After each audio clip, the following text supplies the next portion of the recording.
你是不是也觉得睡觉打呼嘛，很正常啊，顶多就是吵了点。但如果我现在告诉你，打呼声中间那一段突然的安静，可能比像打雷一样的鼾声还要危险，你相信吗？好，今天我们就一起来揭开这个大家习以为常的现象背后，一个可能攸关性命的秘密。这句话是一位陈太太在形容她先生晚上睡觉的样子。诶，是不是听起来超熟悉的？可能很多人都有过这种经验。你旁边的人一下鼾声大到像要拆房子，一下又突然没声音了。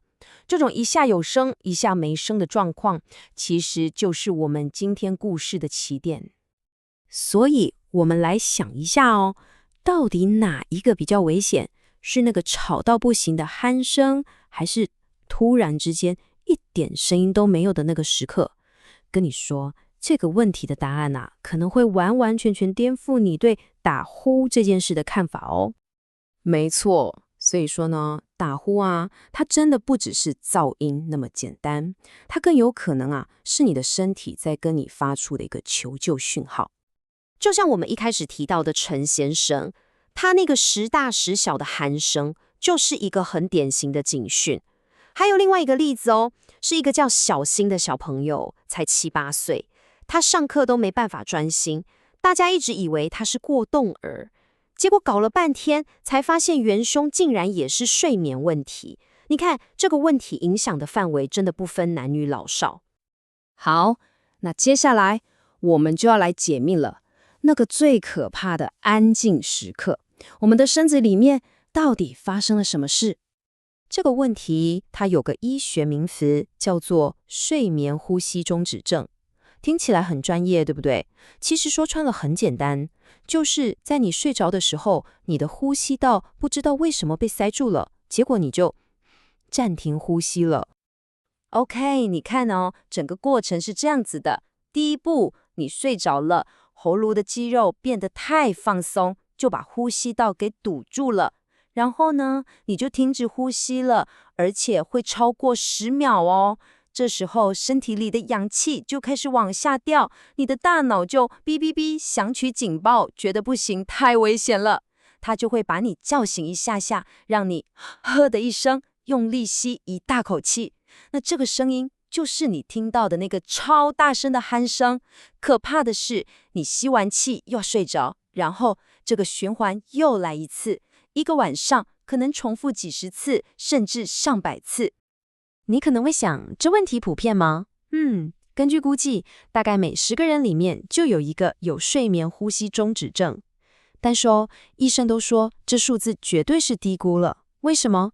因为有太多黑数，也就是很多人根本不知道自己有这毛病，或者从来没去看医生，没被诊断出来。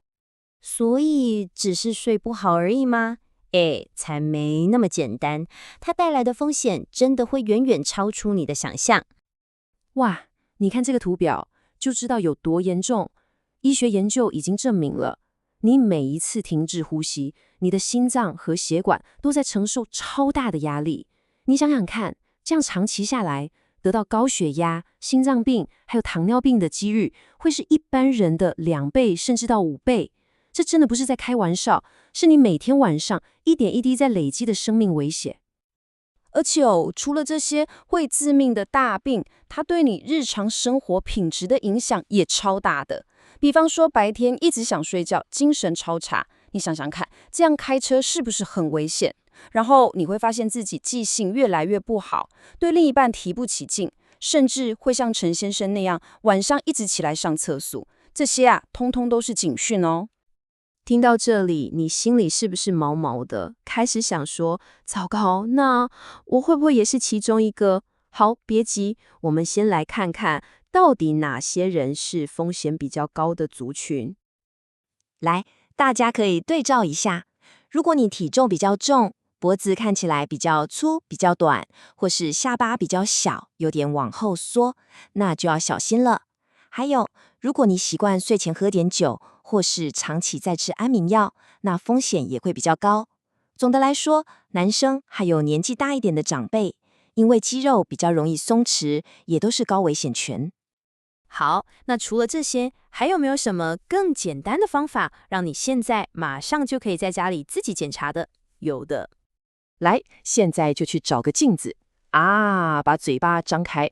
第一件事，找找看你的小舌头，就是喉咙那边垂下来的那一块肉，你看不看得到它？如果它被挡住，几乎看不见，那就代表你喉咙的空间可能不太够哦。第二件事，把舌头伸出来，你看一下舌头的两边有没有一圈一圈像波浪一样的牙齿印，如果有的话，就表示你的舌头太胖了，已经被牙齿挤到了。跟你说，这2个都是很重要的指标哦。好，那万一你刚刚一检查发现，我好像中了好几项，怎么办？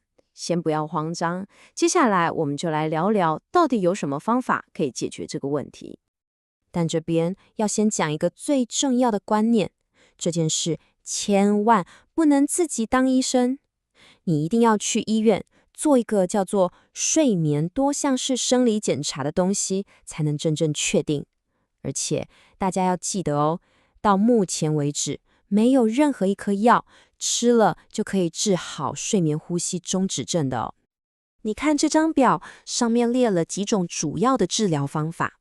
有的人可以动手术，有的人可以戴特制的牙套。那最常见的是一种叫做正压呼吸器，或叫 CPAP 的机器。另外还有一种负压呼吸器，是给那些戴不住 CPAP 的人用的。选择很多，但重点是一定要经过医生专业的判断，才能找到最适合你自己的方法。真的，很多病人呢，在找到适合的治疗方法之后，都超级感动地说：天哪，这是我这几年来睡得最好的一次。